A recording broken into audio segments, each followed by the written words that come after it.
Halina't muli po nating pakinggan at panoorin ang mga video ng Mensahero ng Silangan. Dahil sa mga video pong ito, dito po natin masumpungan ang mga kasagutan sa atin pong mga matagal ng katanungan. Tara po, panoorin po natin.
Masayang pagbati sa inyong lahat mula sa Ophirian Heritage Conservatory. Una sa lahat, taos-puso naming wini-welcome ang mga bago nating kapatiran na kapapasok lang sa kawan at nagpapasakop sa covenant ng ating Ama. Hangad nitong video na lalong pagtibayin ang kanilang pananampalataya sa kabila ng kaliwat kanang persecutions na pinagdadaanan ng kawan. At para sa inyong mga kumukutya at nagpi-persecute sa kawan ng OHC, maiksi lamang ang mensahe ko sa inyo. Walang paligoy-ligoy para maintindihan ng lahat. Sasagutin ko ang inyong mga paratang. Una, sinabi niyong kami ay Antikristo, Antichrist. Pangalawa, sinasabi niyong kami ay kulto. Magkalinawan tayo ngayon para magkaalaman na. Ano ba ang kulto? Pag sinabing kulto, yan ay katuruan at organisasyon na nagmumula sa pambabaluktot ng mga kasulatan. Isa pang pinakahuhulugan ng salitang kulto ay isang lihim na organisasyon na may masamang hangarin. Ito ang tanong ko sa inyo. Ang OHC teachings ba ay lihim na katuruan? Hindi. Nakapublish po ito sa YouTube. Ang ginagawa ng OHC ay back to covenant na naaayon sa kasulatan. Tapos, tinatawag niyong kulto? Magkalinawan nga tayo. Ang itinuturo namin ay ang Torah at ang covenant ng Ama. Kulto ba ang tawag niyo dyan? Aba, ginagawa niyo ng masamang imahe ang isang banal na gawain. Binabaliktad niyo ang mabuti, ginagawa niyong masama. Malinaw na kayo ang mga kultong kampon ng dyablo. Indeed, ang Christianity ay kulto. Patunayan ko na ang Kristyanismo ay kulto ng dyablo na sinimulan ni Pablo at ipinasok ng mga Greeks sa Biblia. Unang punto, ilang libong ninuno natin ang tinuhog ng espada, tinagpasan ng ulo, at pinadanak ang dugo at pinagmalupitan ng mga nagdala ng kultong Kristyanismo dito sa ating bansa. Yan ba ang fruit of the Spirit ng Kristiyano? Sagutin nyo mga pastor bago kayo magbanal-banalan drama. Yan ba ang Espiritu ng Kristo nyo? Ang padanakin ang dugo ng ating mga ninuno? At kami pa ngayon ang tinatawag nyong kulto? Tigilan nyo nga ang kahipokritahan nyo. Pakurba-kurbata pa kayo at mga long sleeve, samantalang ang mga members na kinukolektahan nyo ng pera ay halos walang kain. Sino sa atin ang kulto? Ano ang ginawa ng mga Kristiyano kay Lapu-Lapu ng mga Bisaya hanggang kay Jose Rizal sa Katagalugan, pati ang sarili niyong mga ninuno? Pinatay ng mga nagbabanal-banalang Kristiyano? Yan ang inyong relihiyon. Mga historians, magsalita kayo. May mga pinag-aralan kayo at edukado. Bakit tahimik kayo sa isyong ito? Bakit hindi kayo magsalita at ilabas ang totoong history ng ating bansa? Pangatawanan ninyo ang mga doctorate degree ninyo. Rectify the wrong committed by these so-called holy religions. Silence is being complicit. Sa mga banal-banalang umaakusa sa amin na kami ay kulto, ang inyong relihiyon at sekta ay anak ng kultong Kristyanismo at ngayon kaming mga nagtataguyod ng covenant ng Ama ang tinatawag niyong kulto at ang inyong uhaw sa dugo na relihiyon ang banal? Come on, nagdidiliryo yata kayo sa kahipokritahan. Katotohanan, malaki ang pananagutan ng inyong relihiyon at sekta kasama kayong mga miyembro na sumusuporta sa kultong Kristyanismo. Pinadanak ng inyong organisasyon ang dugo ng mga inosente at ngayon kayo ay magbabanal-banalan na parang maaamong tupa? Wow!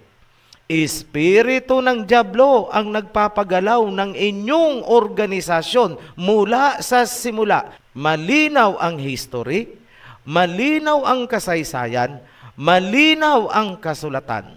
Matthew chapter 7 verse 15. Beware of false prophets which come to you in sheep's clothing, but inwardly they are ravening wolves. History proven, mga nagbabanal-banalan, ngunit bula ang mga tagapagturo na nag-aanyong tupang maamo, ngunit mababangis na lobo pala. Moment of truth. Sino sa akala nyo ang tinutukoy sa talata na yan? Sino at anong relihiyon ang may history ng mga pagpatay? Yun ang kulto. Test the spirit. Subukan nyo ang espiritu. Makikita nyo ang mga huwad sa kanilang mga gawa. History speaks. Nagsasalita ang kasaysayan ng ating bansa at ng buong mundo. Eto, prangkahan tayo. No Limitang Hirinoon, Ophirian Heritage Conservatory ngayon. Hindi nyo pa rin ba nauunawaan ang nangyayari? Ha comenzado el ajuste de cuentas. Sagutin ko ang pangalawang akusasyon na ipinupukol. Antikristo daw ang Ophirian Heritage Conservatory. Ilagay natin sa tamang context ang issue. Sino ba talaga sa akala nyo ang mga anti-Messiah? Pakinggan natin ang salita ng tunay na Messiah. Truth is truth. John chapter 5 verse 43. I have come in my Father's name, and you do not accept me. But if someone else comes in his own name, you will accept him.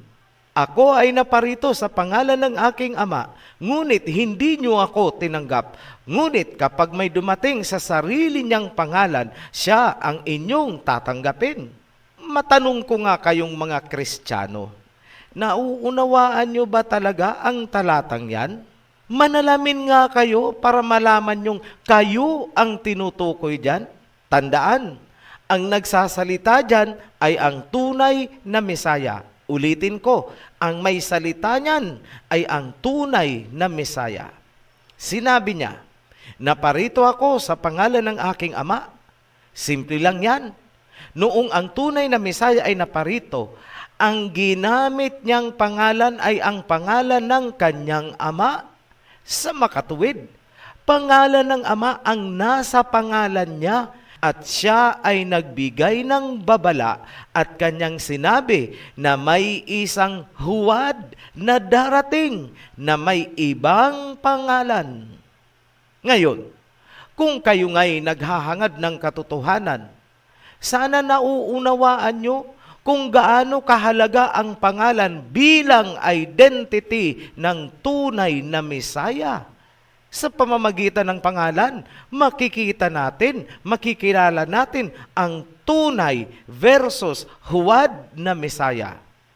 Napakasimple lang, di ba? Anong mahirap dyan? Pinapahirap yan dahil sa mga bulaan yung doktrina. Ngayon, para makilala natin kung sino ang tunay na Mesaya, balikan natin ang sinabi ni Prophet Isaiah. Sinabi niya, ang tunay na Mesaya ay magmumula sa angkan ni Jesse na ama ni King David, tribe of Judah, mga Israelite. At bilang mga Israelite, sila ay mga Hebrew.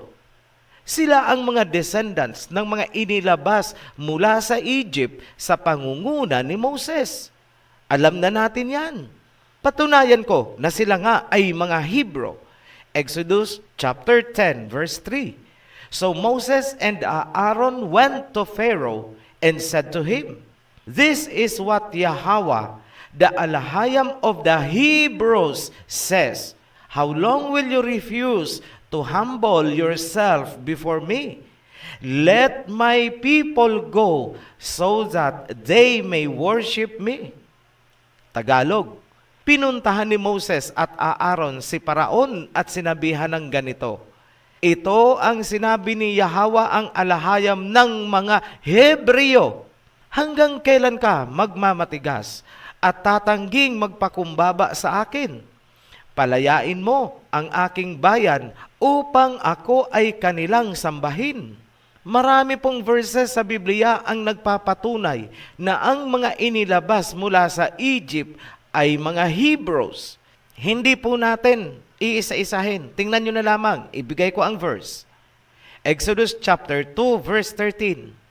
Exodus chapter 3 verse 18. Exodus chapter 5 verse 3. Exodus chapter 7 verse 16. Exodus chapter 9 verse 1. Exodus chapter 9 verse 13. Yan ang mga patunay na ang mga Israelita ay mga Hebrews. Therefore, si King David at ang Mesaya ay Hebrew. Ang kanilang mga pangalan ay Hebreo. Ang tunay na Mesaya ay Hebrew. Kaya huwag ninyong ginagawang Grego. Hindi po siya Greek, Hebrew siya. Ang sinasamba naman ng mga Kristiyano ay ang Greek Messiah at hindi ang tunay na Hebrew Messiah.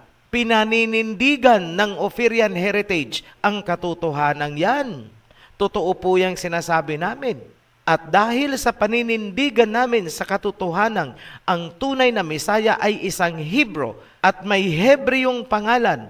Kung kaya't pinipersecute ninyo ang Ophirian Heritage. Hindi kami nagtataka sa inyong mga ginagawa ngayon. Paumpisa pa lang kayo. Expected na po namin ang mangyayari sapagkat nasusulat. Matthew chapter 10 verse 22. And ye shall be hated by all men for my name's sake, but he that endureth to the end shall be saved. At kayo ay kasusuklaman ng lahat dahil sa pangalan ko. Ngunit kung sino man ang makatagal, siya ay maliligtas. Isa pa, Matthew 24, verse 9. Then shall they deliver you up to be afflicted, and shall kill you, and ye shall be hated by all nations for my name's sake. Tagalog, kayo ay uusigin, pahihirapan at papatayin dahil sa pangalan ko. Sa muli, ano ang tunay na pangalan ng tunay na Hebrew Messiah? Hebrew. Ano ang dumating na pangalan ng huwad na Messiah? Greek. Jesus Christos. Iso Christi sa Latin. Jesus Christ sa English. Heso Kristo sa Tagalog. Fake Messiah. Ulitin natin ang sinabi ng tunay na Messiah. John chapter 5, verse 43. I have come in my Father's name, and you do not accept me. But if someone else comes in His own name, you will accept Him. Ako ay naparito sa pangalan ng aking Ama, ngunit hindi niyo ako tinanggap. Ngunit kapag may dumating sa sarili niyang pangalan, siya ang inyong tatanggapin. Yan ang ginawa ninyong mga Kristiyano. Ang huwad na Mesaya na may huwad na pangalan ang tinanggap nyo at sinasamba nyo. At ano ang nakatakda ninyong gagawin sa amin? Kaming mga ipinaglalaban ang tunay na pangalan at identity ng tunay na Mesaya. Ito ang gagawin nyo. Matthew 24 verse 9. Then shall they deliver you up to be afflicted and shall kill you, and ye shall be hated by all nations for my name sake. Ngayon, mga Kristiyano, sino yang Jesus Christos or Jesus Christ na sinasamba nyo? Greek, huwad, fake, peke. Tapos kung makakutya kayo sa amin, wagas. Sino ngayon sa atin ang kulto? Kayong mga sumasamba sa huwad, kayo ang kulto. Ang sinasamba nyo ay ang Kristo ng mga Greeks at Romano na pumatay sa tunay na Mesaya at nagpahirap sa tunay na Israel ni Jacob. Hindi ba't mga Romano ang pumatay sa Mesaya? Aber, sino ang lumalatigo? Sino ang sumaksak? Si Longinos, Romano, ginawa pang santo, pinahirapan at pinatay ang tunay na Mesaya ng mga sundalong Romano na sumakop sa Judea. History proven po yan. Hindi po ako nagsisinungaling. Kahit sa ang books of history nyo, kalkalin yan. Sino ngayon sa atin ang nakaanib sa kultong pumatay sa tunay na Mesaya? Manalamin nga kayo mga Kristiyano bago nyo kami kutsain. Noong nakaalis na ang tunay na Mesaya at ipinalit na ng mga Greek at Romans ang huwad na pangalan ng kanilang huwad na Mesaya, ipinasok sa New Testament yung Hesukristo ninyo at inagaw ang kapurihan na para sana sa tunay na Mesaya ng mga Hebreo. Sino ang promotor? Si Pablo. Saan niya unang itinatag ang Kristyanismo? Alam niyo ba? Sa Antioch. Basa-basa din po kayo ng history. Nasa Biblia din po yan. Para hindi kayo maging mangmang na mga pastor at tagapagturo. Malaki ang pananagutan nyo dahil marami kayong inakay patungo sa impyerno. Yan ang totoo mga pastor ng Kristyanismo. Nagsimula na ang OHC na ilahad sa buong mundo ang buong katotohanan. No Limit ang noon, Oferian Heritage Conservatory ngayon. Hindi nyo ba napapansin na umiikot lang ang panahon? Nasusulat, what has been will be again. What has been done will be done again. There is nothing new under the sun. Ecclesiastes chapter 1 verse 9. Nagkatotoo ba ang sinabi ng tunay na Mesaya na may darating na huwad na Mesaya gamit ang ibang pangalan? Yes, Greek ang pangalan ng huwad na Mesaya at kayo ang mga followers. At kayong mga Kristiyano ang nagsusulong ng kultong sinimulan ni Pablo sa Antioch. Kaya tumigil kayo sa banal-banalang drama ninyo. Bilad na po ang katotohanan. Ang tunay na Mesaya ay Hebrew. Ang Jesus Christos ninyo ay Greek, huwad, peke.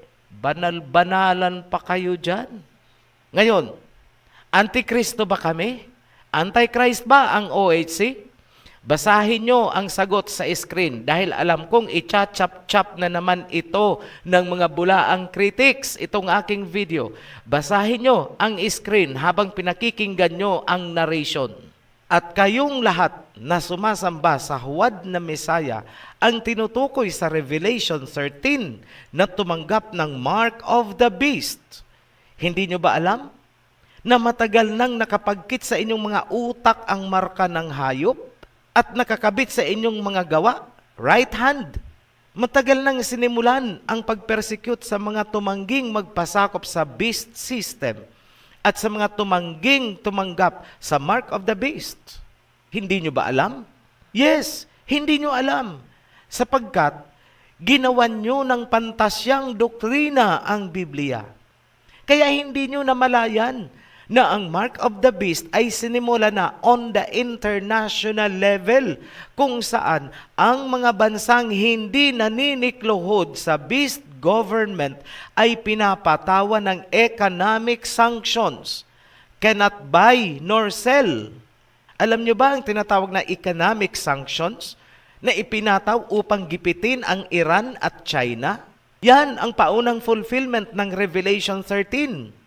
At darating ang panahon na ang implementation ng cannot buy nor sell ay down to the grassroots. Down to every citizen. Sino ang nasa likod? Christian nations, America at Europe, kung saan nagmula ang kultong Kristyanismo na inyong kinaaaniban. Ang Kristyanismong pumatay ng libo-libo nating ninuno. Sino ngayon sa atin ang kulto? Kawawa naman kayo. Sa mga nagpasakop na sa covenant, huwag kayong magulumihanan o mangamba, sapagkat nasusulat, muling babalik at babangon ang kingdom. Muling tatayo ang house of David. The kingdom will rise dahil babalik ang tunay na Mesaya, the King of Kings. Mula sa silangan, dito sa atin, ang paghahanda ay nagsimula na. Kung paanong inihanda ni John the Baptist ang dadaanan ng tunay na Mesaya noon, ganon din ang paghahanda na nangyayari ngayon.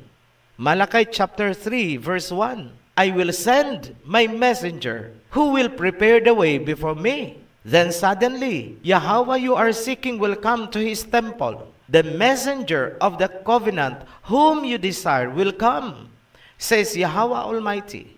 Dumating na ba ang messenger na maghahanda ng dadaanan ng King of Kings? Yes. Common sense. Naririnig nyo na ang mensahe sa makatuwid. Dumating na ang mensahero na maghahanda para sa pagdating ni King Yahweh. Hindi na mahalaga kung sino ang mensahero. Ang importante ay ang mensahe. Ang mensahero ay may malinaw na mensahe. Bumalik kayo sa covenant. Back to covenant po tayo. Yan ang mensahe. Hindi relihiyon, hindi sekta, kundi covenant. Sa ganyang paraan, magigising at muling babangon ang 12 tribes of Israel ni Jacob. Yan ang paghahanda sa pagbabalik ni Messiah, King Yahweh. Bahagi ng paghahanda para sa King of Kings ay ang revival ng Levitical priesthood. Yes, nanunumbalik na ang Levitical priesthood. Muling pumapaimbulog ang tunog ng mga shofars. Muling umuusok ang mga insenso. Pasan ng priesthood ang covenant na magpapabagsak sa religious empire ng Babylon. Hindi titigil ang boses ng silangan upang tuparin ang kanyang mandato. Isaiah chapter 46 verse 11. From the east I summon a bird of prey, from a far off land, a man to fulfill my purpose. What I have said, that I will bring about. What I have planned, that I will do. Mula sa silangan, tinawag ng Ama ang ibong mandaragit para sa kanyang layunin.